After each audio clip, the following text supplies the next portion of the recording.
Shero एक आम सैलरीमैन था जो मॉडर्न जापान में रहता था। उसकी जिंदगी बिल्कुल बेजान सी थी। रोज वही रूटीन, वही ऑफिस और वही थकान। हर सुबह उठता, बस पकड़ता और ऑफिस जाता। रात तक काम करके अपने छोटे से अपार्टमेंट में लौट आता, जहाँ वो बचा हुआ वक्त टिकटॉक देखते हुए बर्बाद कर देता। दिल के कोने में हमेशा ये ख्वाहिश थी कि जिंदगी में कुछ और हो, कुछ ज्यादा। और एक दिन उसकी ये इच्छा पूरी होने वाली थी। एक रात वो अचानक एक सफेद खाली जगह में आंख खोलता है। आसपास कुछ भी नजर नहीं आ रहा। धीरे धीरे उसकी नजर ठीक होती है और वो देखता है कि उसके सामने एक सफेद बालों वाला के-पॉप आइडल बैठा है जो खुद को गॉड बताता है। शीरो कोई 13 साल की फैन गर्ल नहीं था, इसलिए वो बिल्कुल अनइम्प्रेस रहता है और सीधा पूछता है, मैं हूँ कहाँ। वो के-पॉप गॉड बताता है कि शीरो मर चुका है और अब एक लिम्बो में है, जहाँ उसकी सोल थोड़ी देर में पूरी तरह मिटा दी जाएगी। लेकिन गॉड उसे एक मौका देना चाहता है। वो कहता है कि अगर शीरो चाहे तो उसे एक नई फैंटेसी वर्ल्ड जिसका नाम मैथियस है भेज सकता है, जहाँ वो किसी भी इंसान के रूप में अपनी जिंदगी दोबारा जी सकता है। ये सुनकर शीरो के दिल में एक्साइटमेंट भर जाती है,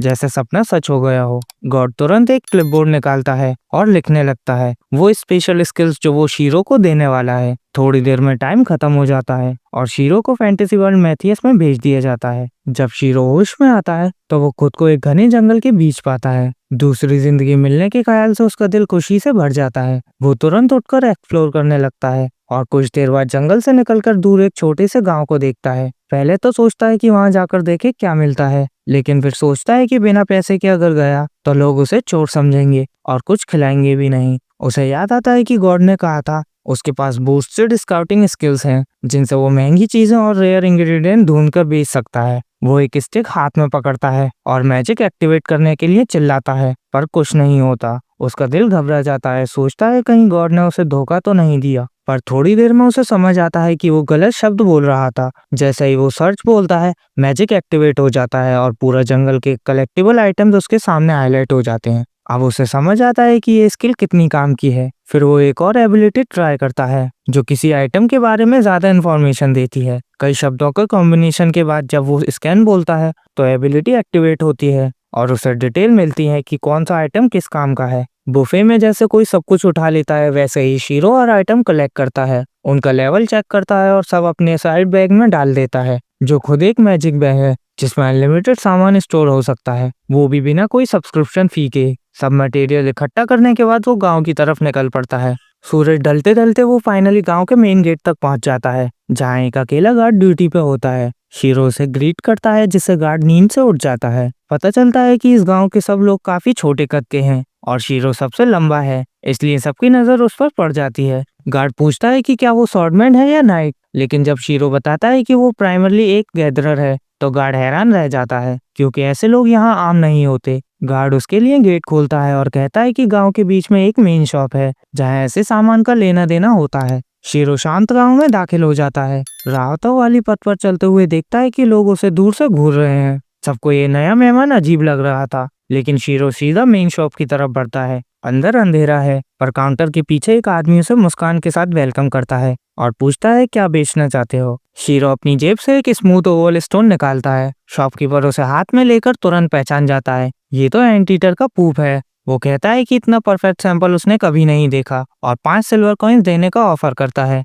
शीरो को समझ आता है कि 5 सिल्वर कॉइन्स मतलब लगभग 350 रुपए काफी पैसा है। वो तुरंत डील मान जाता है और शॉपकीपर खुशी से अपना चेहरा रगड़ने लगता है। शॉपकीपर पूछता है कि क्या और कुछ बेचना है और शीरो अपना पूरा फॉरेस्ट कलेक्शन निकाल देता है। इतने अच्छे आइटम देखकर शॉपकीपर के होश उड़ जाते हैं। वो कहता है तुम इतना वैल्यूएबल सामान लेकर इतने छोटे गांव में कैसे आए, तुम्हें तो बड़े शहर में जाकर बेचना चाहिए था। शीरो तुरंत झूठ बोलता है कि वो बस एक ट्रैवलर है जो देश भर में घूमकर चीजें कलेक्ट करता है। शॉपकीपर उसके टैलेंट को पहचान लेता है और उसे एक काम देता है, पास के आइसी माउंटेन से कुछ रेयर जेम्स कलेक्ट करने का, वहाँ मॉन्स्टर भी मिल सकते हैं। शीरो पहले हेजिटेट होता है, लेकिन जब शॉपकीपर कहता है कि उसके बदले 20,000 कॉइन्स मिलेंगे तो वो मना नहीं कर पाता। शॉपकीपर से अलविदा कहकर शीरो गांव घूमता है और एक रूम ढूंढ लेता है। एक कंफर्टेबल कमरा मिल जाता है जहां वो थके हुए बेड पर गिर जाता है, ये सोचकर कि काश अब एक अच्छा स्नान मिल जाए ताकि सारा धूप और मिट्टी साफ हो जाए। तभी दरवाजे पर नॉक होता है और एक छोटी सी लड़की एक टब भर पानी लेकर अंदर आती है। शीरो हैरान होकर पूछता है मैं इसका क्या करूं।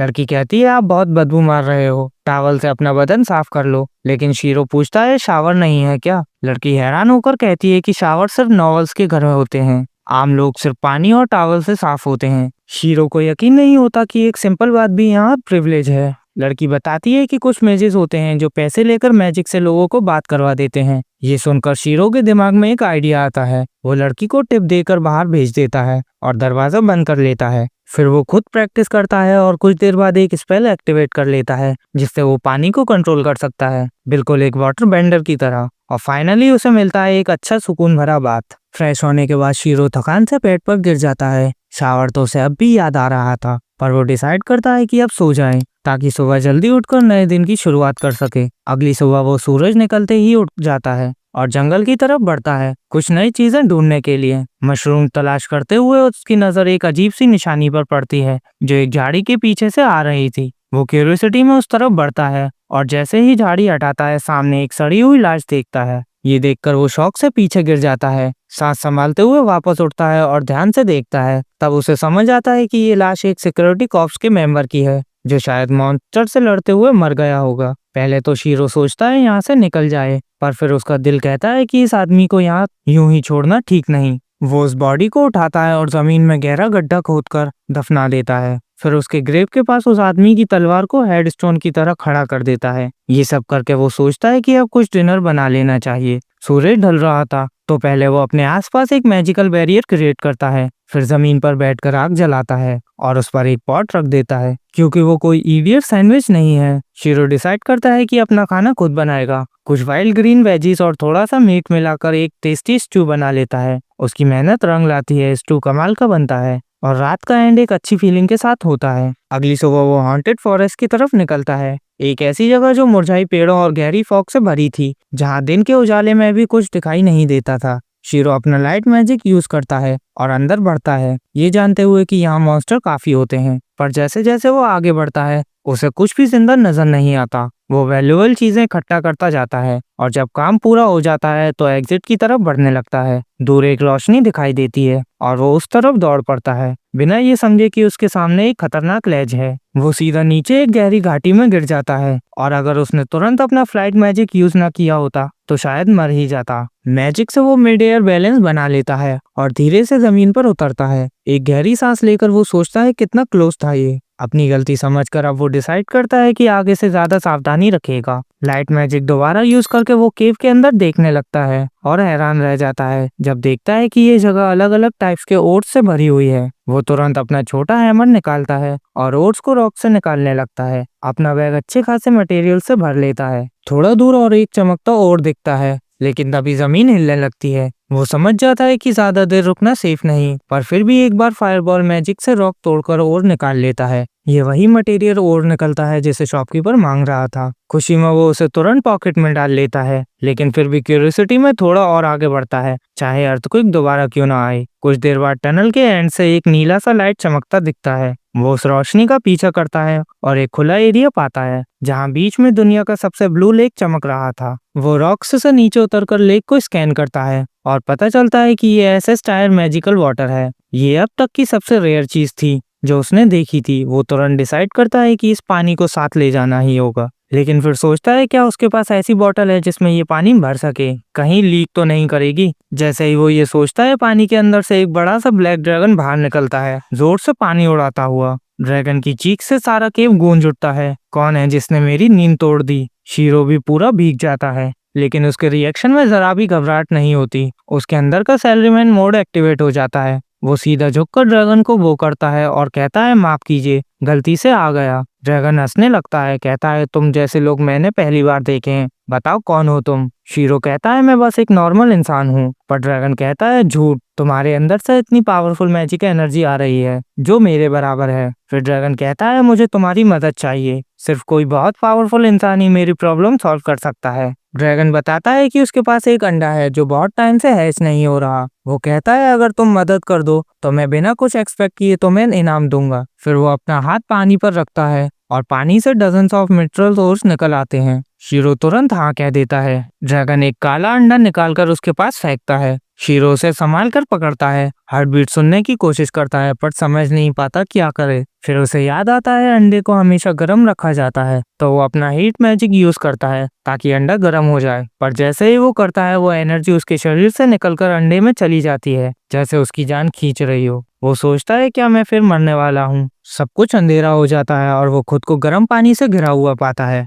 वहीं एक और केपॉप गॉड दिखता है, इस बार काले बालों वाला, जो कहता है जो तुम कर रहे हो वो इस दुनिया के फ्लो को बिगाड़ रहा है। शीरो पूछता है मैं मर गया क्या? गॉड कहता है अभी नहीं। तभी शीरो वापस होश में आता है और देखता है कि वो अंधेरे में पड़ा है। लाइट मैजिक से वो आसपास देखता है और वहीं उसके सामने एक छोटा सा बेबी ड्रैगन अपना अंडे से निकल चुका था। बड़ा ड्रैगन खुशी से चमक उठता है और बेबी ड्रैगन जमीन पर अपने पैर जमाने लगता है। ड्रैगन शीरो को शुक्रिया अदा करता है और कहता है इसका नाम तुम रखो। थोड़ा ऑकवर्ड होकर शीरो कहता है बी। ये सुनकर बड़ा ड्रैगन हंसते हुए कहता है अब से बी तुम्हारे साथ रहेगा। शीरो को यकीन नहीं होता कि इतना रेयर और सुंदर क्रीचर अब उसका साथी बन गया है। पर बड़ा ड्रैगन कहता है तुम खुद काफी पावरफुल हो और बी को प्रोटेक्ट कर पाओगे। ये कहकर बड़ा ड्रैगन पानी के अंदर डूब जाता है और शीरो और बी अपनी नई जर्नी पर निकल पड़ते हैं, एक नए एडवेंचर की शुरुआत के साथ। शीरो और बी जल्दी ही केव से बाहर निकलते हैं और तब तक शाम हो चुकी होती है। बी खुशी से आसमान में उड़ने लगती है क्योंकि ये पहली बार है जब उसने बाहर की दुनिया देखी है। शीरो समझता है कि अब अंधेरा होने वाला है, इसलिए वो पास में ही कैंप लगाने का फैसला करता है।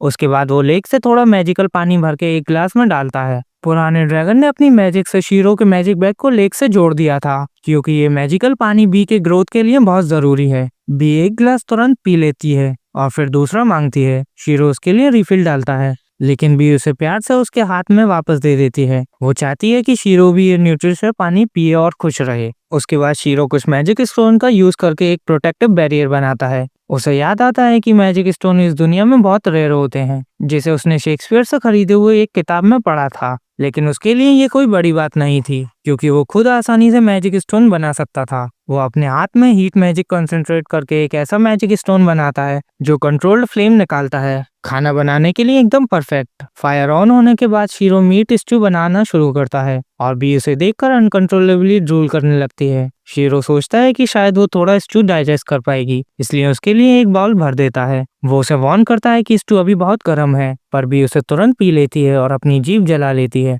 जो एक ड्रैगन के लिए काफी पैथेटिक बात थी। शीरो उसे ठंडा करने के लिए स्ट्यू पर फूंकने लगता है ताकि बी आराम से पी सके। बी पूरा स्ट्यू खत्म करके थोड़ी देर में पूरी तरह से थक जाती है। शीरो उसे देखकर मुस्कुराता है और सोचता है कि वो कितनी क्यूट लग रही है। तब वो पूछता है क्या उसे अपने पापा की याद नहीं आती। बी तुरंत उसके पास जाकर उसे हक करती है, जैसे कह रही हो कि वो शीरो के साथ रहकर ही खुश है। शीरो उसके स्टेट्स चेक करता है और देखकर चौंक जाता है। बी अब रैंक बी तक पहुंच चुकी है और उसके पास कुछ इम्प्रेसिव गिफ्ट भी हैं। वो हैरान होता है पर सोचता है कि चाहे बी कितनी भी पावरफुल हो, वो अभी भी एक बच्ची है और उसे एक बड़े इंसान की गाइडेंस चाहिए। वो उसे समझाता है कि चाहे वो उससे ज्यादा स्ट्रांग हो, लेकिन बिना सोचे समझे कुछ नहीं करना चाहिए और हमेशा उसकी बात सुननी चाहिए। पर बी तो उसकी बात के बीच ही सो जाती है और जोर से खर्राटे लेते हुए। उसे सोते हुए देखकर शीरो सोचता है मुझे एक क्यूट सा साथी मिल गया, पर वो केपॉप गॉड से मांगा हुआ पार्टनर नहीं है, और फिर थोड़ा हंस देता है। अगली सुबह शीरो उस क्लिफ पर चढ़ता है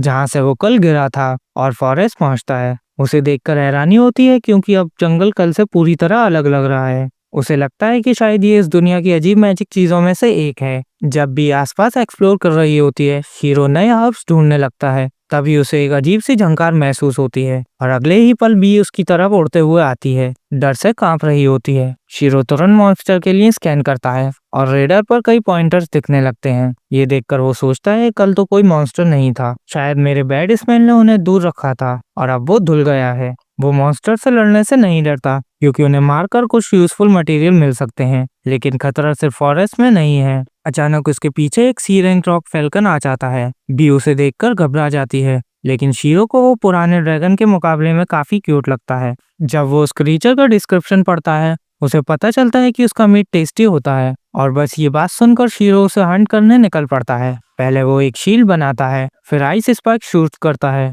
और फैल्कन तुरंत गिर जाता है। शीरो खुश होता है कि उसे एक इंग्रेडिएंट मिल गया, पर तब भी उसे जंगल की तरफ से आते हुए मॉन्स्टर की तरफ इशारा करती है। वो मुड़कर देखता है, वहाँ कुछ वुल्व्स हैं जिनके पूंछ पर सांप लगे हुए हैं। वो क्लोज कॉम्बैट का फैसला करता है, अपने शरीर पर एन्चेंटमेंट स्पेल लगाता है ताकि वो हल्का और तेज हो जाए। जब पहला वुल्फ उस पर अटैक करता है, वो एक जंप में उससे बच जाता है और अपना बॉडी अल्ट्रा हार्ड करके उसके सिर पर एक किक लगाता है और वो तुरंत मर जाता है। बाकी वुल्व्स भी अटैक करते हैं, पर शीरो उनके लिए बहुत तेज है। वो उनके अटैक डॉज करके पावरफुल किक से सबको खत्म कर देता है। सब मॉन्स्टर का मीट कलेक्ट करने के बाद वो देखता है कि जंगल से और मॉन्स्टर्स आ रहे हैं। अब वो थोड़ा इरिटेट हो जाता है क्योंकि वो हमेशा लड़ नहीं सकता। बी उसे मदद करने का फैसला करती है। वो शीरो को उठाकर उड़ने की कोशिश करती है और शीरो सोचता है कि वो नहीं कर पाएगी, लेकिन बी अपनी गर्ल पावर दिखाती है और उसे आसानी से उठा लेती है। शीरो उसे मदद देने के लिए अपना वेट कम करने का स्पेल कास्ट करता है, पर बी उसके लिए तैयार नहीं थी और दोनों सीधा आसमान में शूट कर जाते हैं। शीरो घबरा जाता है और चिल्लाता है, बी इतना ऊपर मत जाओ, पर सरप्राइज में बी उसे छोड़ देती है। शीरो जोर से चिल्लाता हुआ नीचे गिरता है, पर ट्रीज के ब्रांचेस उसके लिए कुशन का काम करते हैं और वो सेफली लैंड कर जाता है। बी उसके पास आकर उसका चेहरा लिक करने लगती है और शीरो थोड़ा अनॉय फील करता है। वो खड़ा होता है और देखता है कि वो फॉरेस्ट से बाहर आ चुके हैं। बी फाइटर जेट से भी ज्यादा फास्ट थी। शीरो से थैंक्स बोलता है और कहता है कि अगली बार थोड़ा पावर कंट्रोल करे क्योंकि वो बी जितना मजबूत नहीं है। लेकिन बी उसकी बात नहीं समझती और उसे जोर से हक करती है, जिससे उसकी कुछ रिब्स टूट जाती हैं। उसके बाद दोनों अपनी जर्नी विलेज की तरफ जारी रखते हैं। शीरो अपने बैकपैक से एक ब्रांच निकालता है और बी को बताता है कि ये ट्री ड्रेस का ब्रांच है, एक ऐसा पेड़ जो पूरी दुनिया की रूह को दर्शाता है लेकिन अभी सो रहा है। बी जानती है कि इसे कैसे जगाया जाएगा। वो अपना स्टिंकी गैस सांस के जरिए निकालती है और वो छोटी सी ब्रांच एक स्टाफ में बदल जाती है। शीरो शॉक में रह जाता है और सोचता है, क्या मेरे जैसे गैदरर के लिए स्टाफ यूज करना ठीक भी है। उसके मन में हजार सवाल उठते हैं, पर उसके सोचने से पहले ही एक जोरदार दहाड़ उसके कानों में गूंजती है। शीरो तुरंत अलर्ट हो जाता है और लड़ने के लिए रेडी हो जाता है, पर बी उस आवाज की तरफ उड़ जाती है और शीरो उसके पीछे भागता है। वहां पहुंचकर वो देखता है कि बी एक बड़े पेड़ के चक्कर काट रही है और उस पेड़ के नीचे एक थकी हुई जख्मी एल्फ पड़ी है। शीरो तुरंत उसके पास जाकर पूछता है, क्या तुम पर किसी मॉन्स्टर ने हमला किया था?